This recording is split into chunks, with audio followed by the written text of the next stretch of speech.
it. Rise and shine, great grand rising. Come on in, you guys. Come on in. Let me just go to Facebook and throw up a happy Thursday. Make sure we're broadcasting okay. Yes, we are here. We are here. Happy Thursday, guys. Happy end of first quarter, right? Thursday. There you go. We're coming to the end of the first quarter, and we want to take a deep dive and we return to all the magnificent ground we covered. So with that being said, let's go ahead and activate the success mind. Go ahead and sit with your feet flat back straight. Push this out just a little bit. Put a hand on heart, a hand on your core center of self, if you will. Take a good healing deep breath in. Exhale. Relax. Do a deep relaxation this morning, beloved, if you can. Skin over scalp, eyes, face, cheeks, tongue, and mouth down.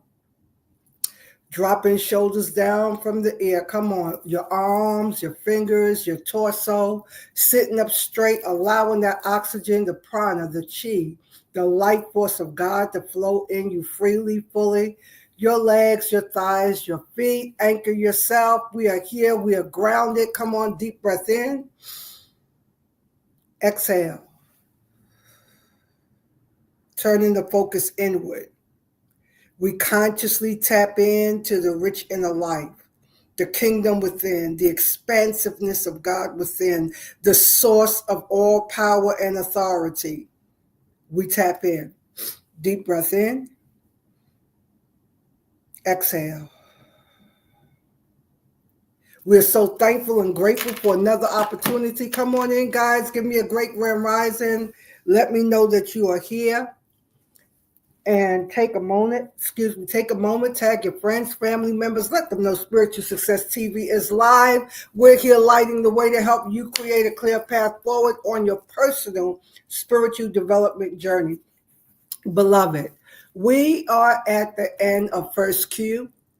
We officially transitioned out of a whole season, that winter season, energetically, where we were resting, reflecting, turning in, doing a lot of inward work.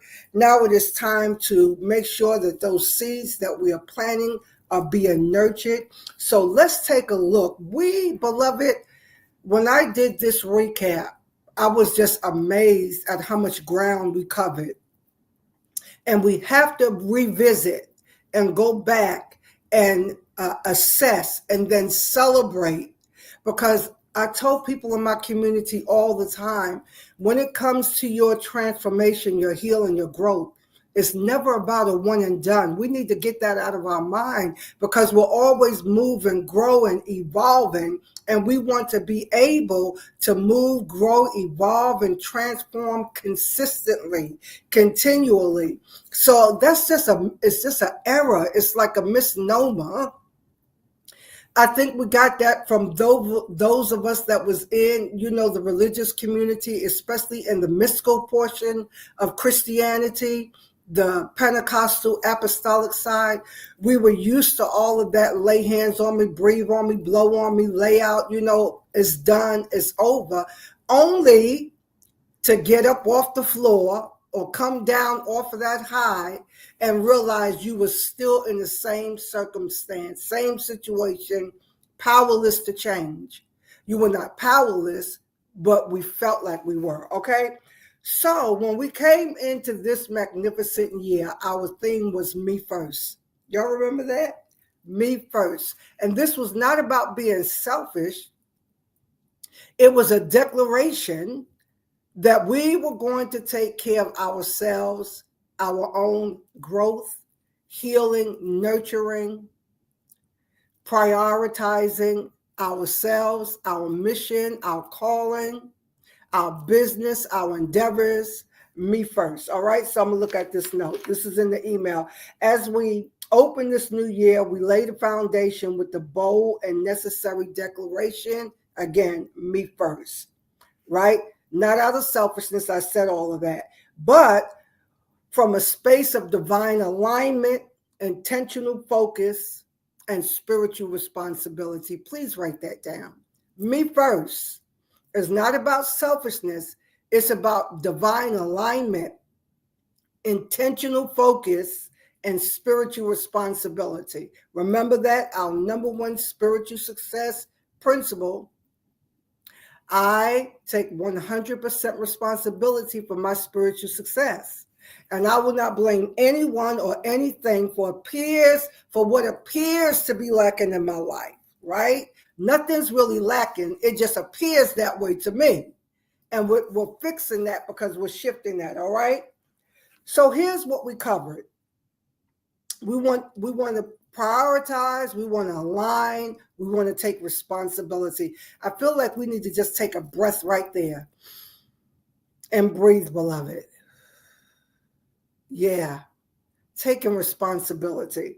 So we talked about believe bigger, believe bolder, believe better of yourself, of this world, of your support, of what's available, of your gifts, your talents, your abilities. We want to believe bigger. We want to believe bolder. We want to believe better. Can you please put that in your notes? Come on and talk back to me. I'm going to believe better. What does it mean to believe better? It means that I want to increase the quality of my belief, that I'm shifting away as I identify limiting beliefs. I'm shifting away from that, right? I'm shifting away from that, and I'm believing better. The quality, the certainty, the assurity of what I believe is getting better, all right? So it's getting bolder. I'm not apologizing anymore for what I believe. I don't always have to say everything to everyone, but I'm no longer apologizing for what I believe. Anybody going with me today, talk back with me. No more apologies, not apologizing. So we challenged ourselves to stretch the limits of our belief system. Stretch the limits of our belief system. We were invited to expand our capacity to expect and receive more. Come on, highlight that. Expand your capacity to expect and receive more. And what I want to do, is so much that we covered that I want to recap, but I'm going to do one more line and then I want to land here because I want to reiterate that. Just what I said today, just in this first recap of me first, we want to believe bigger, better, bolder, right? We want to expand our capacity to expect and receive more. We want to confront internal programming that kept you stuck, stagnant, doubting, playing small, right? Not expecting much. So let's land here, beloved. Let's land here. Let's land right here today. Listen, expanding your capacity. I feel like Spirit is saying, I want you to reinforce this. Yes, I want you to just breathe that in. I'm expanding my capacity right here, right now, to expect more. Meaning, I don't have to live in survival mode. Enough of this. Enough. Let us come together, beloved. Let us support one another in this community as we take the steps we need to take to come out of survival mode. And I know that it seems that everything in 3D and everything, yes, is trying to trap us in survival, below survival. Yes, expanding my capacity. Yes, I want to expect more. This is bothering me, y'all. I want to expect more. I want to receive more. I want to be more. I want to have more. I want to do more because we have the ability to tap into infinite ways and infinite possibilities. And so we were challenged to believe in the next version of ourselves, even if we didn't know how we were going to do it. So this needs reinforcing right here. Believe bigger, bolder, expanding my capacity. Spirit is saying, stay here one more minute. I want to drill down on this. I want you to breathe this in. because I can be more. As a matter of fact, I am more. I'm tapping into my regal, royal, princess, queen energy, empress energy, whatever level you want to work. But right now, I'm landing on this level of just regal princess, that everybody caters to the princess. Everybody sees about the princess. Everybody is supporting and everybody is protecting the princess. I'm feeling that kind of energy. Breathe that in. The prince or the princess, right? I hear somebody saying I'm a queen. That's okay. Whatever language works. But right now, I'm feeling princess energy, right? Where I'm protected, I'm guided, I'm supported. I have all these people at my disposal, making sure everything works right, which would be the angelic realm, right? That we have working and supporting us. So we want to expand our capacity to expect and receive more, confront all that internal programming that has us blocked and stuck and stagnant and doubting, confusion. And so I would really like to know this first quarter, what has really shifted in you? Where you could honestly look back and say, because we're assessing now, with everything that I did this first quarter, what shifted in me? I don't want you to overlook anything, because that's part of the problem of the ego mind. It's always looking for something huge, something major.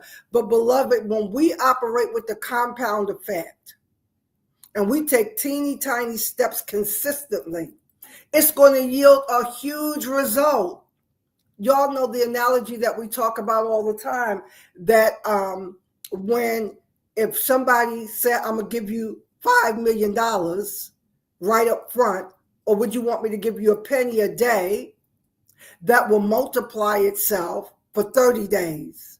You would think the lump sum of 5 million is greater. But if you take that penny over 30 days and multiply it, I'm not giving the exact number, but I am giving the penny exact number, and multiply it over 30 days, you're going to end up with more. Okay? You're going to end up with more than that big lump sum you thought you got at the beginning. Teeny tiny, measurable, smart goals, being consistent over time will yield a huge result. So as we are assessing the first quarter, just go back to January and look at where we were in January and start assessing. What did I do coming into this year? What was my declaration? What was the decree? I said me first, but did I really put me first? What shifts, what transformations have taken place within me? And I'm going to celebrate that. For me, getting up and being on this camera every morning for almost 90 days now, I shifted and I created a new habit. Y'all know our 30-60-90 principle. So for me, it wasn't just about getting up and coming here. It's everything that started evolving after I did this. So that alone, if I don't celebrate anything else for this first quarter, that's a huge celebration, because a lot happened. And if you were here joining me all these 90 days or most of the 90 days, you're not the same. Do not let the ego mind tell you you're the same, nothing's happening, nothing changing. You cannot make changes, and even the tiniest, smallest, simplest change that you make will yield a ripple effect in every area of your life. Rather you can see it and acknowledge it or not, it's yielding a ripple effect in your life, and we want to celebrate. So I challenge you, write down 5 things. Even if they're teeny things, search for 5. Don't get up until you find 5 things that you can say, this has shifted for me. A thought, a feeling, a emotion. You're sharper, you're keener, more sensitive. Don't overlook anything. Write everything down. Take a good healing deep breath in and exhale. All right, we'll be back tomorrow for our 7 a.m. to 7:15. Somewhere in there, we'll be here. Have a blessed, wonderful, and amazing rest of your day. Bye for now.